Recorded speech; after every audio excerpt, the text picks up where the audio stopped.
गोपाला भजो मुरली मनोहर नंद लाला भजो मुरली मनोहर नंद लाला भजो गिरिधर गोविंद गोपाला भजो गिरिधर गोविंद गोपाला भजो मुरली मनोहर नंद लाला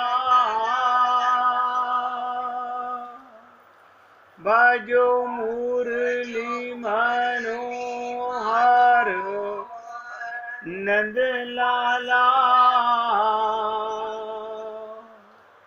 भजो गिरिधर गोविंद गोपाला भजो गिरिधर गोविंद गोपाला बोलिए वृंदावन बिहारी लाल की जय जय श्री राधे जय जय श्री राधे। सभी भक्तों से निवेदन, बहुत एकाग्रचित्त होकर सत्संग के प्रत्येक शब्द को पूरी एकाग्रता के साथ हृदयंगम करें। आगे बढ़ने से पहले आप सबसे पूछना चाहता हूँ कि कल की साधना में किसी को कुछ पूछना हो तो अभी आप पूछ सकते हैं। ऐसा ना हो कि सप्ताह भर आप अपना करते रहें और आपको लगे कि हो नहीं रहा। कल नरेंद्र भाई ने कहा कि 5 मिनट भी मंडू का उसमें सिद्ध आसन में पद्म आसन में बैठना भारी है। कोई बात नहीं, मेरा निवेदन है सिर्फ आपकी बैकबोन सीधी होनी चाहिए। आप कुर्सी पे बैठिए, सोफे पे बैठिए, रीढ़ की हड्डी सीधी होगी। आप लेट भी सकते हैं। मीना जी का फोन आया, उनकी तबीयत ठीक नहीं, मैंने कहा आप लेट के कीजिए, कोई बुराई नहीं है। बस आपकी बैकबोन सीधी होनी चाहिए। इसके अलावा कोई ऐसा काम आपको नहीं बताया गया जो आप नहीं कर सकते हैं। प्रयत्न करना है। भ्रामरी प्राणायाम पे आपको कहा गया, आप आंखें बंद करके 5 मिनट 10 मिनट जितनी देर आपसे बन सके आंखें बंद रख के उंगली रखना चाहें, कान बंद करना चाहें, बहुत अच्छी बात है। नहीं करना चाहें कोई बात नहीं, लेकिन पूरी कंसंट्रेशन आपकी अपने थर्ड आई आज्ञा चक्र पर होनी चाहिए। ऐसा करेंगे तो मैंने कल आप सबसे निवेदन किया था, शव से शिव होना है। सबके पास वो आँख है लेकिन खुली नहीं है। अब मुझे लगता है मैंने अपनी तरफ से बहुत सरल प्रयत्न किया था और बहुत कुछ बताया था। मंगलवार को फिर आपके सामने साधना की चर्चा करूंगा। अब अपनी जो चर्चा चल रही थी उस पर वापस आता हूं कि जब तक मन के रोग हमारे नहीं मरेंगे तब तक हमारा कल्याण नहीं होगा। हमारा का मतलब आत्मा का कल्याण नहीं होगा, शरीर का कल्याण नहीं होता, क्योंकि शरीर मरण धर्मा है। तो मैंने आपसे 2 शब्द निवेदन किए थे, एक साधना और एक शरणागति। शरणागति से क्या मतलब था कि जहां आपने अपना मन बुद्धि लगाना ही बंद कर दिया, जो गुरु ने कहा, जो प्रभु ने कहा मान लिया, तो हमारा कल्याण हो जाएगा। या फिर साधना करके मन के विकारों को, दोषों को देखने से हमारा मन बदलने लगेगा। जैसे जैसे आपको आत्मज्ञान बढ़ता जाएगा, आपका तीसरा नेत्र ज्ञान चक्र खुलने लगेगा, आपको बहुत कुछ अनुभूति अपने आप होने लगेगी। तो तुलसीदास जी ने कहा कि प्रभु केवल आपकी कृपा से। कुछ पूछना चाहते हैं भैया? आप पूछिए।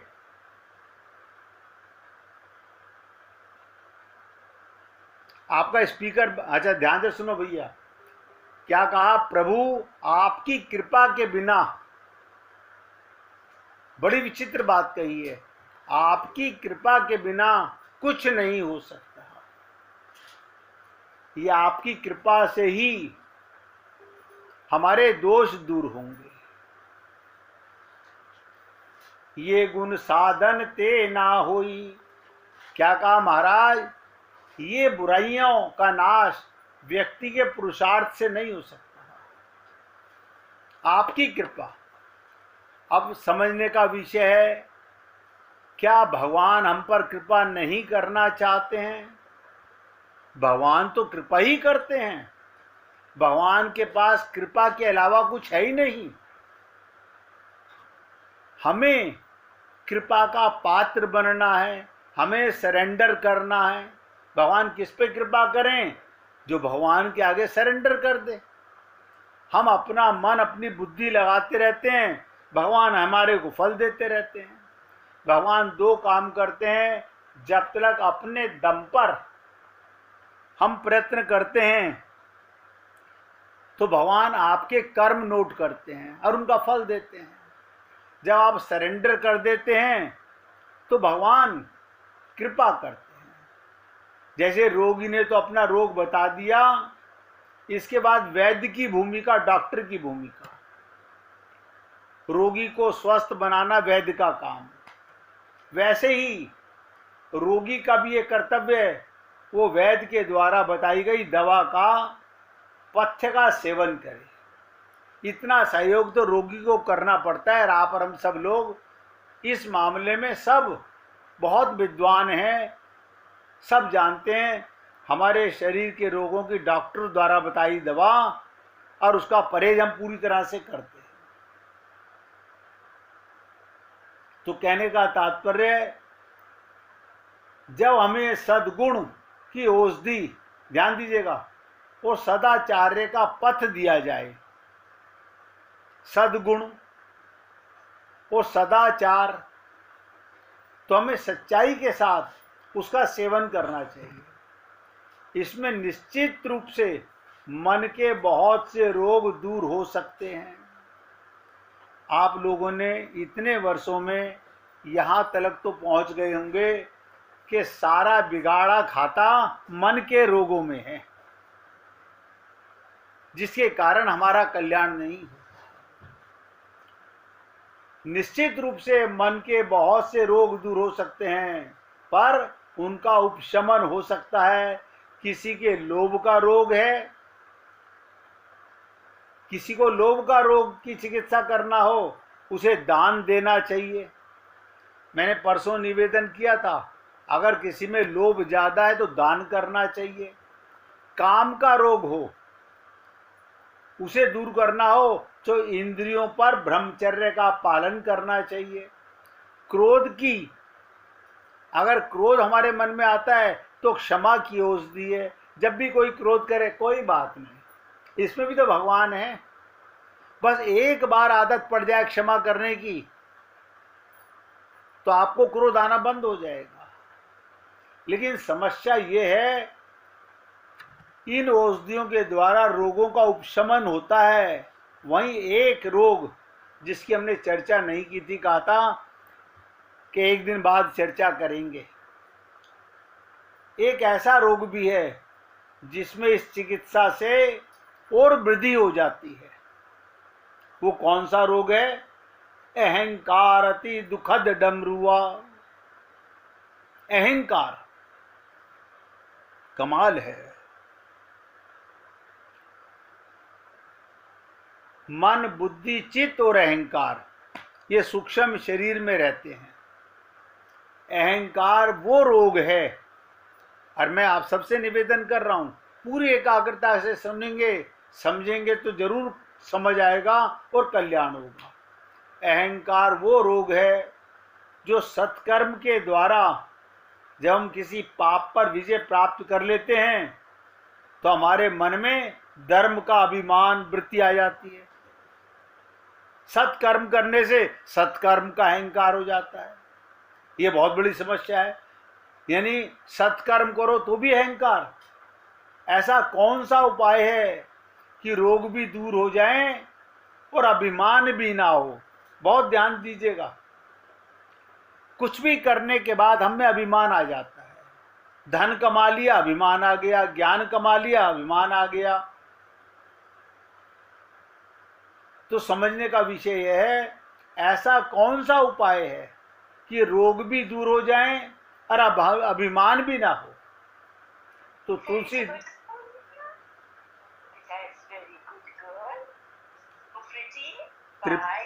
तृप्ता जी अपने फोन की आवाज बंद कर लीजिए।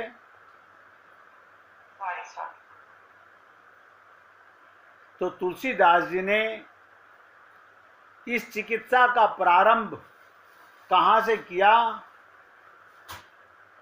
वहीं से आपके साथ शुरुआत करना चाहूंगा कि राम कृपा ना सही सब रोगा। अगर भगवान की कृपा हो जाए, दवा तो केवल एक है। हमें क्या करना है? केवल पात्र बनना है कृपा का। भगवान किस पे कृपा करें, उसके लिए पात्रता होनी चाहिए। भगवान की कृपा से ही रोग दूर होते हैं और कर्तव्य का अभिमान भी दूर हो जाता है। देखिएगा, अहंकार भी खत्म हो जाता है। सत्कर्म तो जीवन में करना ही चाहिए, किंतु ये भी जान लेना चाहिए कि भगवान की कृपा के बिना रोग दूर नहीं होंगे। सत्कर्म करके मैंने देखा है, ये मंदिर मैंने बनवाया, ये धर्मशाला मैंने बनवाई। आप कह रहे हैं सत्कर्म कर रहे हैं, अरे मैंने सतचंडी यज्ञ कराया। ये तो अभिमान आ गया। तो जैसे शरीर के रोगों के संदर्भ में रोगी को जैसे वैद्य के द्वारा बताए गए औषधि का और पथ्य का स्वीकार करना पड़ता है, इसी प्रकार साधक को, हम लोगों को सद्गुण और सत्कर्म, सद्गुण और सत्कर्म का औषधि स्वीकार करना पड़ता है। परंतु मन के रोगों के संदर्भ में तुलसीदास जी ने इतना और जोड़ दिया कि साधक के जीवन में साधना की स्वीकृति तो अवश्य है। ध्यान दीजिएगा, साधना की स्वीकृति तो है, किंतु ये रोग साधना अथवा प्रयत्न से भी दूर नहीं हो सकते। क्या मतलब? साधना से रोग नजर आते हैं, मैंने कल भी कहा था।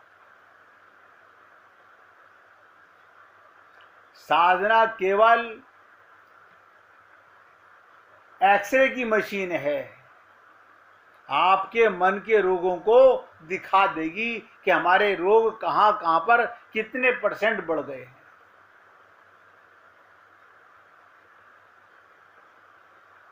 एक्सरे की मशीन की तरह काम करती है साधना। लेकिन साधना से दोष दूर नहीं होते। दोष तो बिना हरि और गुरु की कृपा के हम अपने आप दूर नहीं कर सकते। अब ध्यान से सुनेंगे, क्योंकि अब आगे चर्चा बहुत इंपॉर्टेंट और कारगर साबित होने वाली है हम लोगों के जीवन में, अगर हम पूरी एकाग्रता के साथ सेवन करेंगे।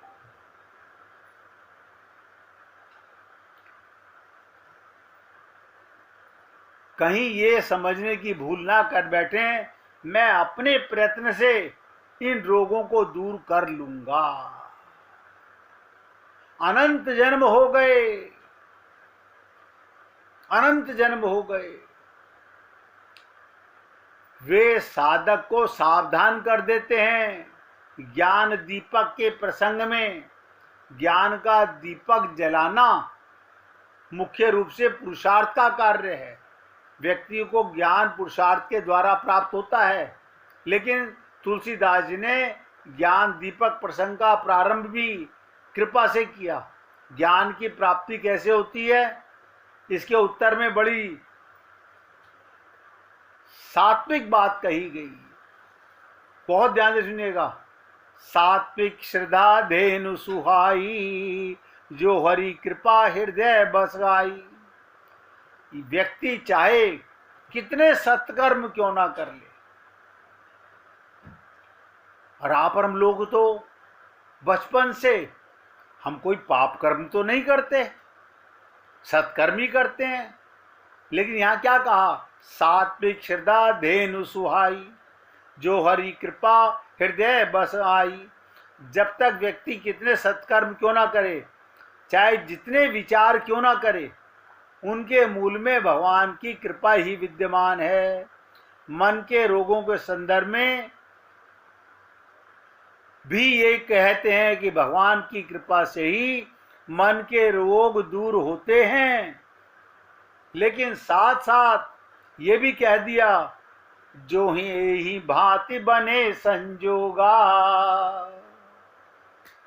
अगर ऐसा संजोग बन जाए, सोचो और समझो पूरी ताकत लगा करके, जो यही भांति बने संजोगा। फिर क्रम बताते हैं वो संजोग बनता कैसे है। आप बताइए, लड़की की शादी करनी है, अब शादी तो लड़के से करनी है, लड़के की तलाश करोगे। अब आपको नहीं, लड़की की शादी तो करेंगे, लड़के की हमें जरूरत नहीं है, तो शादी करोगे किससे? तो अब ध्यान से सुनिएगा। सदगुरु वैद्य वचन विश्वासा।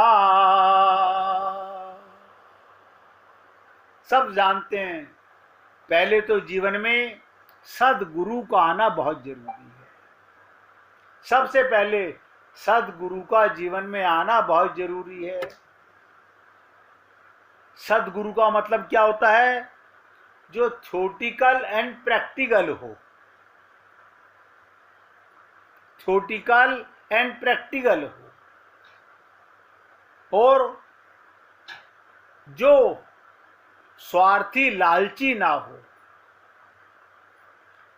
जैसे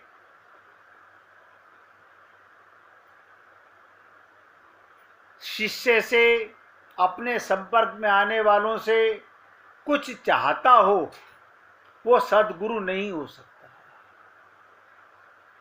इसलिए सदगुरु वैद्य वचन विश्वासा। जैसे वैद्य की बात पर, डॉक्टर की बात पर हम पूरा विश्वास करते हैं। आप देखिए, हम होम्योपैथिक दवाई लेकर आते हैं, हाँ लेकर आते हैं, हमें तो ज्ञान नहीं है कि क्या दे रहे हैं। जो डॉक्टर ने दे दिया, जो परहेज बताया, हम खाते हैं, हम ठीक हो जाते हैं। हमें बुद्धि क्यों नहीं लगानी, हमें विश्वास करना है उनके वचनों पर। इसी प्रकार सदगुरु, अब वहां पर एक कठिनता आ जाती है हम लोगों में, वो थोड़ा समझ लेते हैं। हम लोग बचपन से जब सदगुरु बोलते हैं आपको इस तरह की प्रार्थना करनी है, तो आप और हम लोग क्या कहते हैं, हाँ प्रार्थना तो हमें आती है। क्या प्रार्थना आती है? आप कहें तो रामचरितमानस पढ़ के सुना दें, आप कहें सुंदरकांड सुना दें, सत्यनारायण भगवान की कथा सुना दें, हनुमान चालीसा सुना दें, शिव चालीसा सुना दें, दुर्गा चालीसा सुना दें। यानी पहले से हम सब अपने को ज्ञानी मान चुके हैं। मान चुके हैं। आज मुझे हमारे कॉम्प्लेक्स में एक हाई कोर्ट के एडवोकेट बोल रहे, शर्मा जी, अगर हमारे को बचपन में ये 3 बातें बता दी जाती कि मैं कौन और मेरा कौन और मेरा कौन नहीं। मैंने कहा बचपन में क्योंकि कच्ची मिट्टी होती है, उसे तपिश देने से पहले जिस रूप में ढालना चाहो ढाल सकते हो। अब उस समय हम माता पिता, दादा दादी, नाना नानी इनके हाथ में थे, और ये जीव जब तक खुद किसी सदगुरु के पास नहीं जाएगा, जैसे हमने जो भी कुछ सीखा किसी ने किसी से सीखा, सांसारिक विषय हमने संसार में बहुत सीखे, लेकिन आध्यात्मिक विषय सदगुरु के बिना समझ में नहीं आता। मैंने कल आपसे निवेदन किया, हमारे पिताजी बहुत विद्वान थे, बहुत लोग उनके पास आते थे, लेकिन हमें तत्व ज्ञान उनसे नहीं हुआ। क्यों? हम उनकी शरणागति में नहीं थे। तो यहां पर सदगुरु वैद्य वचन विश्वासा, जिस प्रकार डॉक्टर के वचनों पर हम विश्वास करते हैं, पूरी तरह से संशय नहीं होना चाहिए। अपना ज्ञान जो तुम्हारे पास है उसे हटा करके, मन बुद्धि को हटा करके जब सुनते हो तो आपको समझ आता है। अब एक केमिस्ट है, उसे सारी दवाइयों के नाम पता है, लेकिन वो भी डॉक्टर के पास जाता है, आप और हम लोगों को, जो मैंने आपके सामने भी कहा, आरती भी आती है, पूजा भी आती है, धर्म के काम भी आते हैं, और न जाने क्या क्या आते हैं, लेकिन वो सब हमारे पास कचरा ज्ञान है, पक्का ज्ञान नहीं है। अब आप देखिए, एक हनुमान चालीसा में कई बार निवेदन करता हूं, आप और हम सब लोग हनुमान चालीसा ऐसे रट्टू तोते की तरह, जैसे तोता बोलता है ऐसे हम बोल देते हैं, लेकिन उसके अंदर कभी रुक कर के हमने कभी ये भाव लगाया कि जब हम गा रहे हैं, श्री गुरु चरण सरोज रज निज मन मुकुर सुधार, कभी भगवान से, कभी अपने गुरु के चरणों से उनका ध्यान करके आपने प्रार्थना की, श्री गुरु चरण सरोज रज। बताइए क्या है उनका मतलब? निज मन मुकुर सुधार, मेरे मन के आईने को, गंदगी को। लेकिन इतनी देर में तो हम आदि हनुमान चालीसा पढ़ लेते हैं और हम बड़े प्रसन्न हो रहे हैं, बहुत प्रसन्न हो रहे हैं। इसलिए एक छोटा सा एग्जाम्पल दिया है। हम अपने आप आरती करते हैं तो हम यही गाते हैं, सुख संपत्ति घर आवे, कष्ट मिटे तन का। यानी हम तन का कष्ट मिटाना चाहते हैं। ये आरती का जो सही शब्द थे वो आज देखने को नहीं मिलते। सुख सन्मति घर आवे, कष्ट मिटे मन का। सन्मति, मेरे पास वो बुद्धि आए, हम संपत्ति मांग रहे हैं, हम कष्ट तन का मिटा रहे हैं। भाव था कष्ट मिटे मन का, मन में रोग है। अब आप और हम लोग खूब उछल उछल के आरतियां कर रहे हैं, गा रहे हैं, और क्योंकि सारे एक से हैं तो किसी को नजर नहीं आता कि क्या गलत और कहां सही है हम लोग। इसलिए तुलसीदास जी कहते हैं, सदगुरु वैद्य वचन विश्वासा, संयम ये न विषय की आशा, रघुपति भक्ति सजीवनी मोरी, अनुपान श्रद्धा मति पूरी। यही विधि, ध्यान दीजिएगा, यही विधि भले ही सो रोग न साही, नाई ते जतन कोटि नहीं जाई। अगर ऐसा नहीं संजोग बना, आप लाख कोशिशें करें, यही विधि भले ही सो रोग न साई, नाई ते जतन कोटि नहीं जाई। रामचरितमानस में ज्ञान और भक्ति दोनों के सूत्र हैं, ज्ञान और भक्ति के दोनों के सूत्र हैं। पुष्प वाटिका में सीता जी और श्री राम की प्राप्ति होती है। पुष्प वाटिका में सीता जी को, ध्यान दीजिएगा, भक्ति को परमात्मा मिलते हैं और रामचंद्र जी को सीता की, यानी आत्मा और परमात्मा का मिलन। हम भक्त बने तो भगवान की प्राप्ति होगी, और हम सन्मुख हों तो परमात्मा को हमारी प्राप्ति होगी। दोनों को मिले, सीता जी श्री राम को प्राप्त होती हैं और रामचंद्र जी सीता जी को प्राप्त करते हैं। अब आध्यात्मिक दृष्टि से इसका तात्पर्य क्या है, पहले 1 मिनट कीर्तन करेंगे, फिर चर्चा करेंगे। श्री राम जय